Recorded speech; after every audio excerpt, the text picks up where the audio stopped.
Oh, yeah. So, yeah. All right. Well, this should be a good match. As I said, we are a double top 16. Most likely the winner side. I think usually when you're into top 16 or anything that's not like top 4, you're mostly going to see a bunch of winners on that side. So Army and Kurry will be going with the Olimar and the Sonic. Here on the other side, though, will be Awestin with the tag Awestin. Very nice. And then Rello, the Yoshi.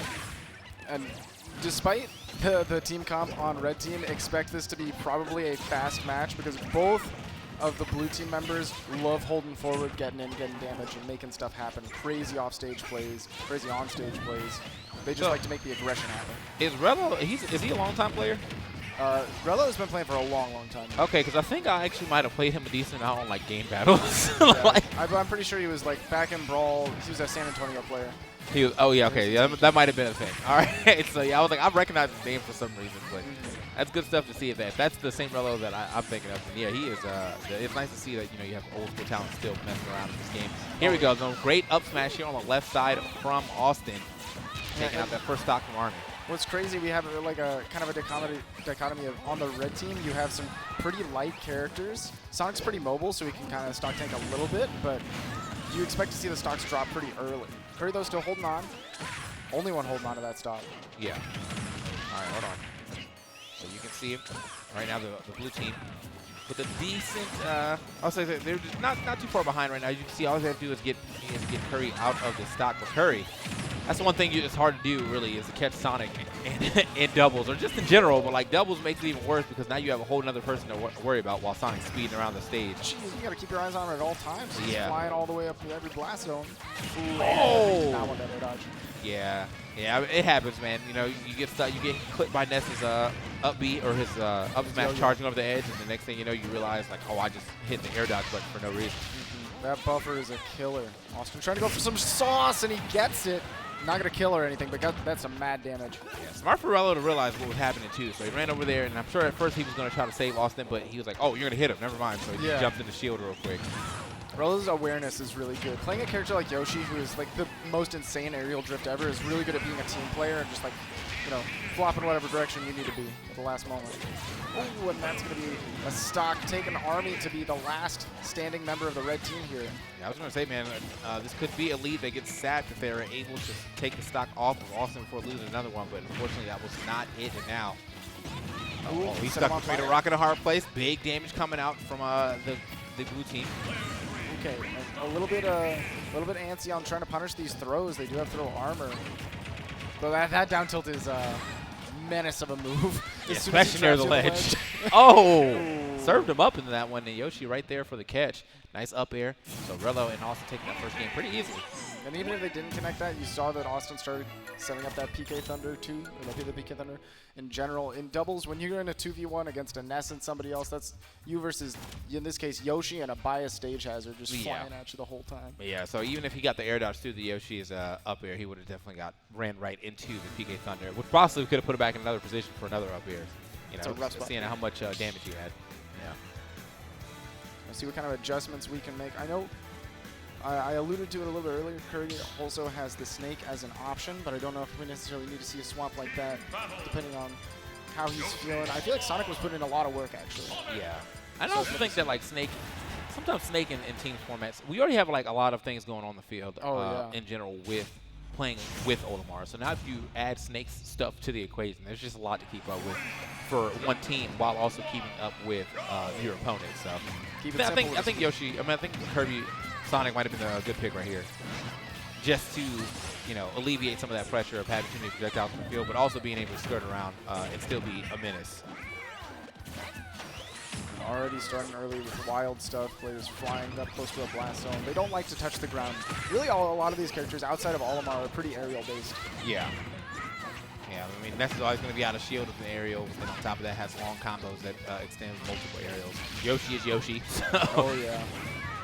Normally when all the characters like love to take to the air, that leads to aggressive fast games because nobody's sitting on the ground shield.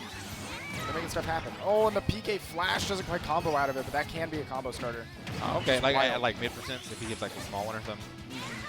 Man, that was crazy. I'm surprised he even got it to hit. So I mean, that's not really a move that you get to throw out too often as an S player. Very long cooldown, very long startup.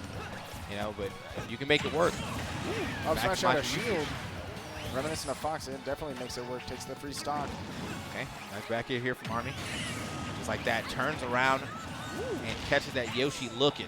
That's the benefit of Olimar, especially in doubles. You just let those smash attacks fly, make these stocks happen. Oh, I like the idea of him trying to go for that forward air on Sonic's recovery. You know, he went out there and tried to get that forward air himself, Sonic, and then you saw Rello follow him up and maybe potentially get a spike. Now, I don't think it would have taken a stock. He was a super low percentage, but at the very least, damage is damage. Okay. Man, everyone is playing so close to each other. I don't know Yeah. how they space around each other when they're that close. Yeah, that was actually that whole fight was like right in the Pokeball. Yeah. Oh man. Okay. Off the side, Kurry's gonna go ahead and make it right back. And I think the great thing about Sonic in these doubles formats is even if his combos don't like fully connect, he still flies far away from you and sets up a situation where his partner's like ready to be covered and kind of escapes any kind of tragedies. And back air is gonna catch as well. Not so much that wanting to hit Awestin, just I don't think he really saw who was coming over to him, but it's all good. Hard to do that sometimes too, because I mean, even though Sonic, you know, he's trying to get closer to like, hey, I'm on the red team, he's still cool. So, you know, just from like a quick glance, you might actually mess up, but it's all good. Look at this though, one stock left, one. Oh! Did you see the team combos? This is what I'm talking about. This is the brother combos. Very true. This is the we're labbing and training mode combos. So Awestin and Rello, though, they don't really play it like that, though. Right, right. So this is like just two top players, two good people teaming against a bunch of experience. Oh, and yeah, you charge it out of range. That move has some of the longest range out of a forward smash you'll ever see. Yeah, and then the angled up to make sure that he connected good and stuff. I mean, that first starting combo there was like enough to really be like, all right, I think we're going to a game 3. Exactly. Like, quick That's the point where you start thinking about your bands. Yeah. Like, all right, I get it. You guys went in, so I don't know if I think that might have started with the down throw, but against Sonic, you can still tech his down throw by holding down and teching. Oh yeah, but it's even in for doubles, Sonic down throw is always like the sickest setup because even if they tech it, there's always like something your partner can do to cover a lot of that stuff, and then usually like Sonic can stay there to cover tech in, partner can cover just about anything else, and if they miss it, then it's even worse. Yeah. But I know we had a static team in Texas for a little bit where, not quite static, but we had a Little Mac who would team with Sonic where you'd always do down throw into like down tilt KO punch silliness. It was a mess. Yeah, Little Mac, he definitely kind of boosts himself in teams. Like, Little Mac can definitely be considered like one of the worst characters in the game until it comes to teams, and you're like, wait a minute, it's different now. People are serving him free hits. Exactly. You sit there as Little Mac between the opponent and your teammate, and what are they going to do to get to the teammate? Jump over you? No. I don't know. Mac just sits there. He's able to hold buttons, and you can't really spend that one-on-one time to edge guard him in doubles like you can in singles. That's also one of the benefits that Ness has, even though normally has like a weaker recovery. Doesn't have to deal with that as much.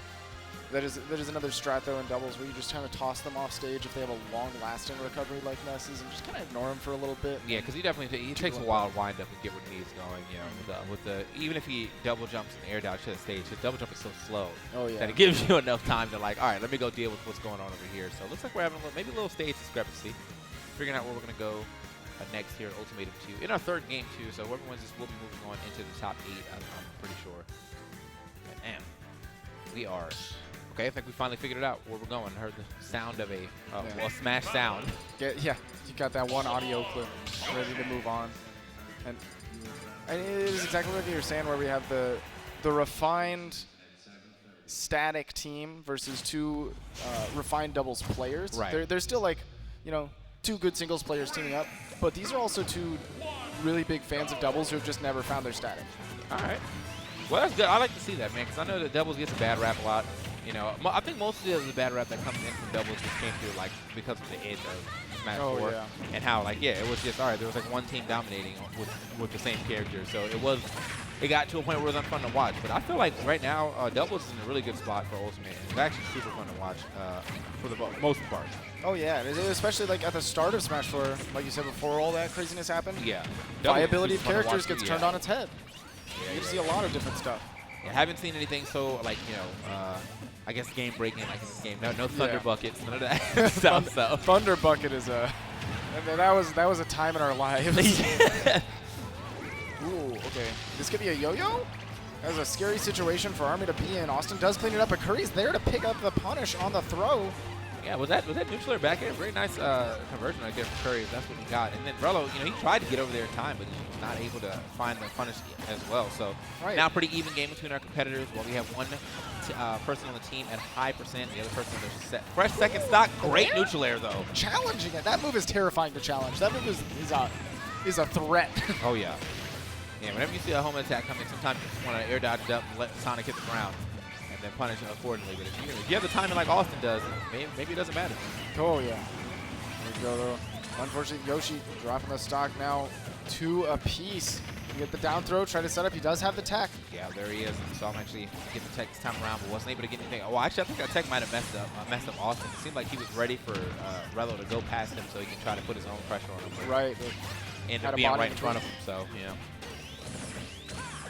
There we go. Up close and personal on Lilat isn't really going to be a huge problem when we saw how they were fighting on PS2. Yeah. But I definitely think that it was a solid choice for the Nest Yoshi duo, because you do kind of find a lot of opportunities to set up these juggles with these platforms that I think really benefit the blue team. Oh my God! You see the damage he's putting on there on Army. Army stuck between that PK fire and some jabs coming in from Yoshi. So I think pretty much all that damage he has right now was added up just from that one situation. Okay, but you turn around and see what the red team is doing as well, man. Stringing hits that shouldn't even be found together. My God, I don't know how Awestin made that back. Eventually, though, he does get caught with a neutral get up. Kurry is out here all the way on the side of the stage trying to chase that Yoshi. Oh, got caught looking. Kurry thought maybe he could get over there in time before the PK Thunder lets off. And unfortunately for him, he was not on time. Yeah, I mean, normally that's all Sonic's got is that speed to him. He can be there. Not in this case, and that's what puts him behind now all by himself, sitting at almost 80%. Stuck. Look, he's playing against the eggs and the bias stage hazard right now. Yeah, and look at the way the eggs bounce. Definitely perfectly covering like all 3 of those platforms. Okay. Damage up. And there we go. Still using that PK Thunder to kind of cover everything. Yeah, I like the idea of trying to get over through the PK Thunder and then hit Awestin instead of going for, oh. Okay, wait a minute. Did Awestin use his jump? Okay. Doesn't matter though. Bigfoot still living. That flash is scary to fight through. There we go. Up smash is going to punish any attempt at, making him think that was unsafe. Yeah, Army was kind of in a position to where he could have got that back air without drifting in, and maybe faded the up smash, but just, I didn't even see Yoshi behind him charging, so exactly. I definitely got hit too. Exactly, and in situations like that too, even if